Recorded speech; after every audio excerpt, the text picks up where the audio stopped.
ไฟท้ายรถเรามันดูแปลกๆนะก็ไม่ได้สังเกตเพราะว่าวันนั้นแดดจ้ามากนะอันตรายนะอันตราย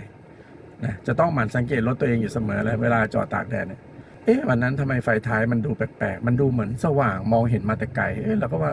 ตอนแรกเราคิดในใจดีเนาะไฟท้ายซิตี้มันสว่างดีเว้ยเราก็ว่ารถคันนี้มันดีนะไฟท้ายดูใหม่จังนะเวลาจอดดูไกลๆมันดูสว่างจังเลยเราก็ว่าอย่างนี้ก็ดีสิ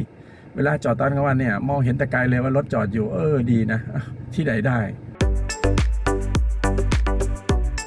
กดติดตามกดแจ้งเตือนเพื่อไม่พลาดคลิปใหม่ๆนะคะขอบคุณค่ะ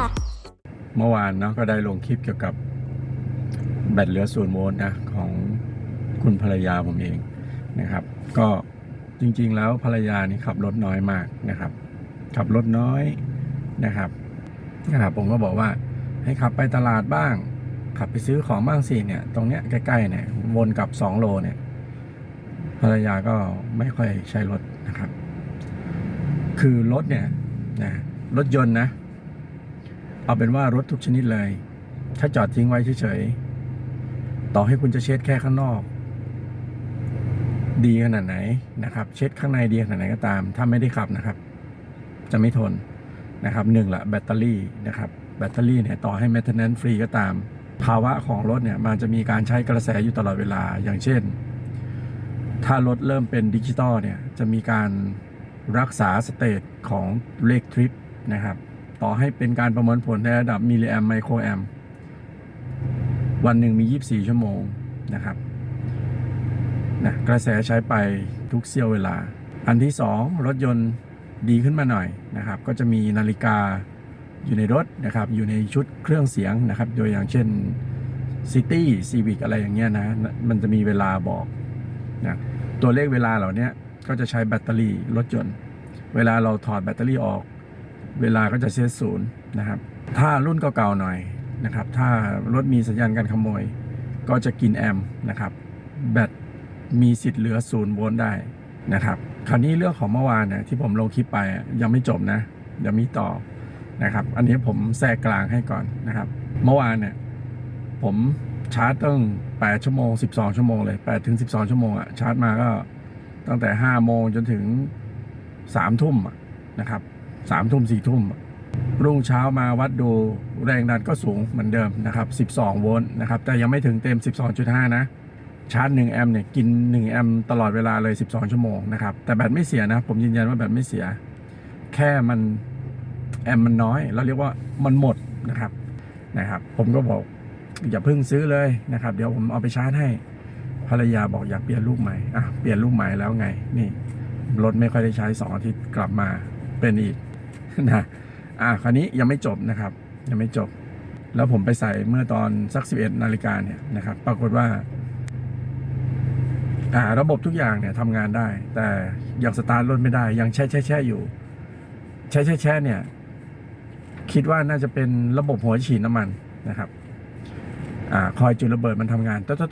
ดแต่ว่าผมว่าไดสตาร์ทไม่ทำงานก็คือมันจะต้องมีต่อนะครับนั่นก็คืออะไรแต่ผมไม่ได้เอาแบตมาชาร์จต่อนะผมจะใช้วิธีการจัมป์สตาร์ทเลยนะครับเดี๋ยวผมใช้ซิตี้คันนี้แหละไปจัมป์สตาร์ทให้พรุ่งนี้นะครับก็เดี๋ยวมาต่อกันว่าอาการจะดีขึ้นไหมก็คือต่อให้เราจัมป์สตาร์ทได้แล้วไงนะครับหนึ่งนะเจ้ารถยนต์ของภรรยาเนี่ยจะต้องสตาร์ทชาร์จไว้หลายชั่วโมงนะผมว่าเลยก็คือมันก็เทียบเท่ากับที่เราเอามาชาร์จนี่แหละนะครับและที่สำคัญหลายท่านก็คงจะสงสัยว่าแล้วทำไมไม่จัมป์สตาร์ทตั้งแต่แรกนั่นแหละนะครับนี่แหละคือคำเตือนเจอกับตัวแล้วจ้ะนะครับแบตเหลือ0 โวลต์ทำไมไม่ควรจัมป์สตาร์ทล่ะห้ามทำเด็ดขาดนะครับแบตเหลือ0 โวลต์จัมป์สตาร์ทไม่ได้สายนี่ละลายได้นะแบตเหลือ0 โวลต์เนี่ยมันจะเกิดสภาวะกินกระแสไม่จำกัดแบตเตอรี่รถยนต์เนี่ยเวลาชาร์จกระแสเนี่ยถ้าเหลือ0 โวลต์เนี่ยมันกินแอมป์ได้ไม่อั้นนะ50 แอมป์ณเวลานั้นมันก็กินได้50 แอมป์ณเวลานั้นจนสายไฟน่ะไหม้ระวังให้ดีผมเจอกับตัวก็คือ ซิตี้คันเนี้ยที่ผมขับอยู่เนี่ยนะครับก็เดี๋ยวผมพูดในคลิปนี้เลยนะผมพูดในคลิปนี้เลยเรื่องแบตเหลือ0 โวลต์มันเกิดจากหลายปัจจัยนะครับก็พอดีไหนๆก็พูดเรื่องซิตี้แล้วนะครับแต่ไม่ใช่เป็นปัญหาที่รถซิตี้นะมันเป็นลักษณะเขาเรียกว่าระยะเวลานะครับตัวนี้ผมก็ไปซื้อมือสองมานะครับเหตุเกิดเมื่อตอนกลางวันนะครับนั่นก็คือเซ็นเซอร์เบรกเท้าเนี่ยเซ็นเซอร์เบรกหลังเนี่ยเซ็นเซอร์เบรกที่ว่าไปเกาะให้ระบบเจ้าไฟท้ายเขาทำงานเนี่ยก็คือไฟเบรกนั่นแหละเซ็นเซอร์มันจะอยู่ใต้เท้าเราเนี่ยนะครับเขาเรียกว่าล่อนนะครับล่อนก็คือระยะเวลาการใช้งานเนี่ยมันนานก็คือล่อนนะครับเพราะเขาเป็นพลาสติกนะครับก็ได้ไปดูคลิปหนึ่งนะครับเรื่องซิตี้เนี่ยเรื่องอาการไฟเบรกติดค้างเนี่ยน้องอะไรนะหัดบินลูกเจี๊ยบหัดบินก็ได้ความรู้เกี่ยวกับเซ็นเซอร์เบรกนะครับว่าอยู่ตรงไหนนะครับก็เลยได้ทำการแก้ไขโดยการเอาน็อตใส่ให้ก่อนนะครับก็เรียบร้อยนะครับก็เล่นเอาซะศอกเจ็บเลย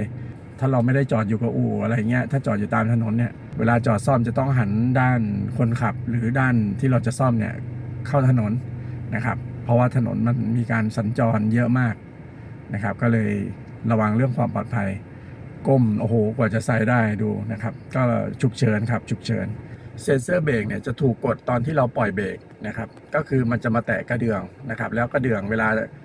ลากระเดื่องเกี่ยวเนี่ยนะครับมันจะทำให้ไฟเบรกหลังไม่ติดนะครับแต่ถ้าเราเหยียบเบรกเนี่ยมันจะปล่อยกระเดื่องออกจะทำให้ไฟเบรกหลังติดเหตุเกิดขึ้นเมื่อตอนกลางวันผมก็สงสัยอยู่ว่าวันนั้นน่ะวันที่แบตผมเหลือ0 โวลต์เนี่ยซิตี้คันเนี้ยไฟท้ายรถเรามันดูแปลกๆนะก็ไม่ได้สังเกตเพราะว่าวันนั้นแดดจ้ามากนะอันตรายนะอันตรายนะจะต้องหมั่นสังเกตรถตัวเองอยู่เสมอเลยเวลาจอดตากแดดเนี่ยวันนั้นทำไมไฟท้ายมันดูแปลกๆมันดูเหมือนสว่างมองเห็นมาแต่ไกลเราก็ว่าแล้วตอนแรกเราคิดในใจดีเนาะไฟท้ายซิตี้มันสว่างดีเว้ยเราก็ว่ารถคันนี้มันดีนะไฟท้ายดูใหม่จังนะเวลาจอดดูไกลๆมันดูสว่างจังเลยเราก็ว่าอย่างนี้ก็ดีสิเวลาจอดตอนกลางวันเนี่ยมองเห็นแต่ไกลเลยว่ารถจอดอยู่ดีนะที่ไหนได้ประมาณสัก4 ทุ่ม 5 ทุ่มเที่ยงคืนนี่แหละจะกลับบ้านนะครับมาบิดกุญแจขึ้น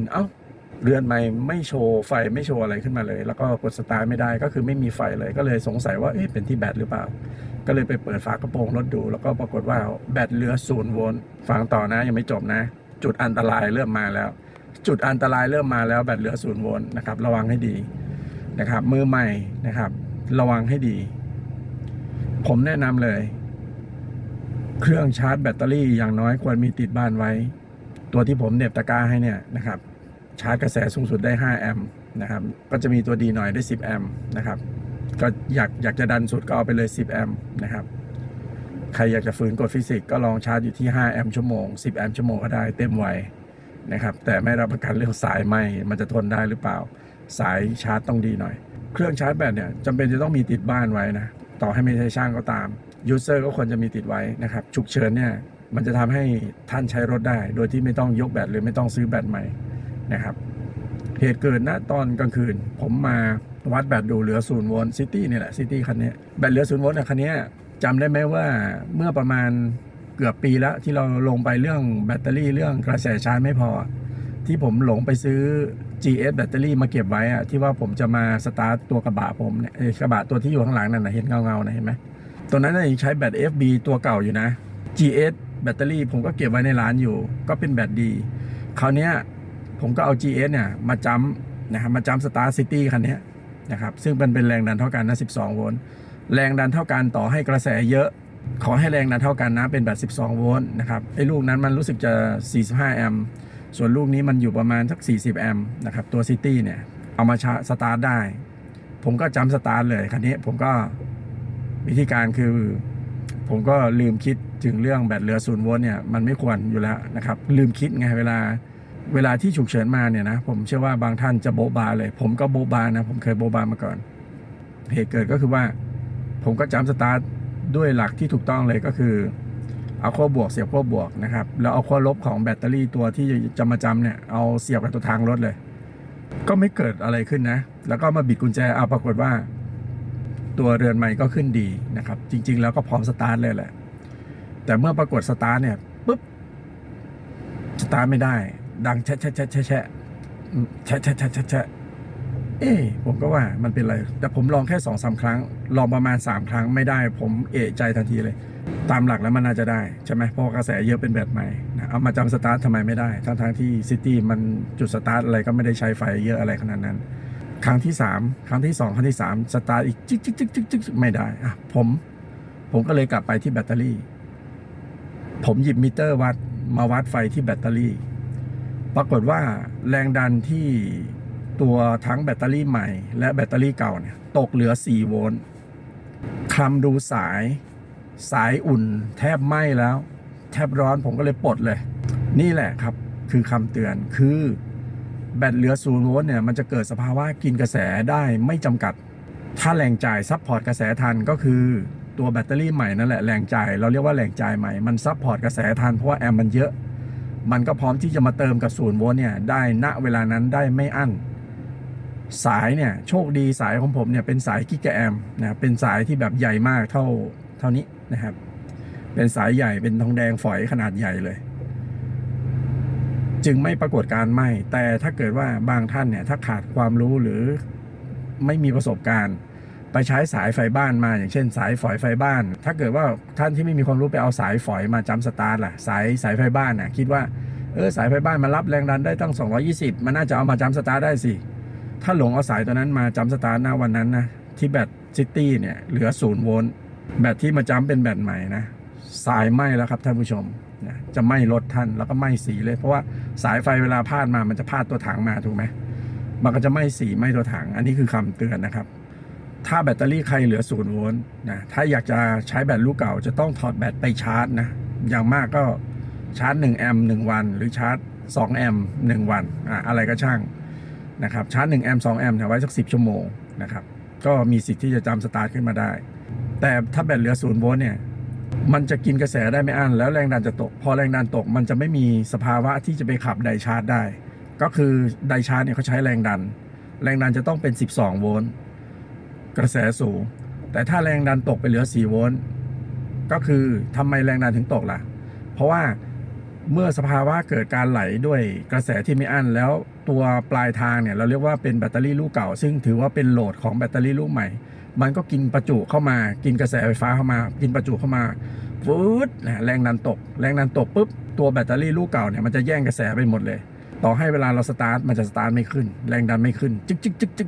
กถ้าสายใครเป็นสายไฟบ้านสายฝอยเล็กๆนะเรียบร้อยเลยผมว่าสายไฟไหม้ผมเอะใจผมก็เลยปลดออกแล้วก็ผมก็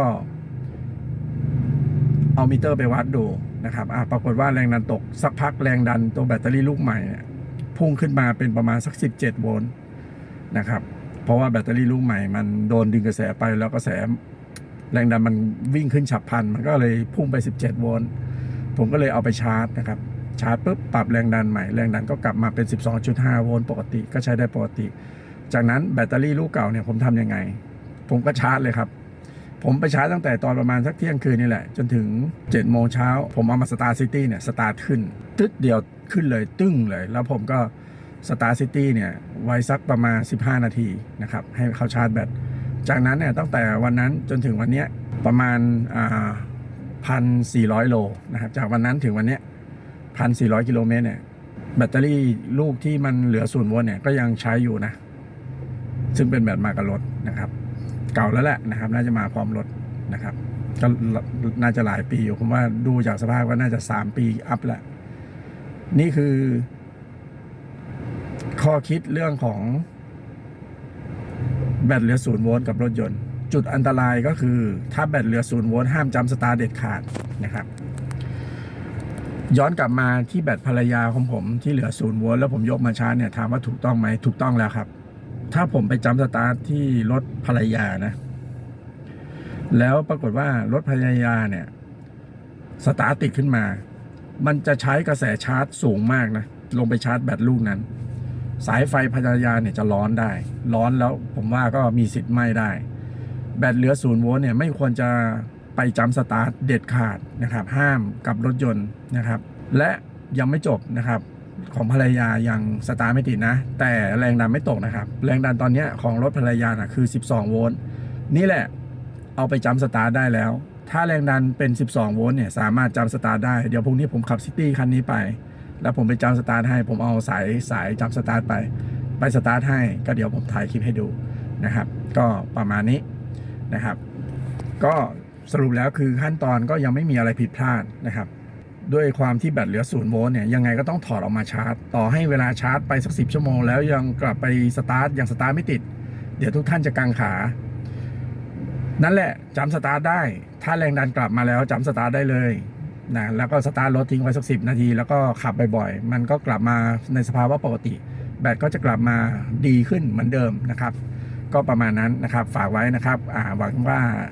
ทุกท่านที่รับชมน่าจะได้ความรู้แล้วก็ข้อระมัดระวังนะครับเรื่องของแบตเหลือ0 โวลต์นะครับจุดอันตรายมีนะอันตรายมีถ้าใครที่ไม่ได้รับชมนะครับแล้วก็ไม่ได้รับฟังนะครับให้ละเอียดนะครับไม่ได้สะสมความรู้อยู่ตลอดเวลาเนี่ยนะจุดพลาดก็ไฟไหม้ได้ง่ายๆเลยนะถ้าแบตเหลือ0 โวลต์เนี่ยท่านไปจำสตาร์ทได้เนี่ยก็จริงแต่เวลามันชาร์จกลับมันจะชาร์จด้วยกระแสที่สูงมากนะครับสายไฟเนี่ยไหม้ได้นะครับขั้วนี่ผมว่าหนักอยู่นะหนักอยู่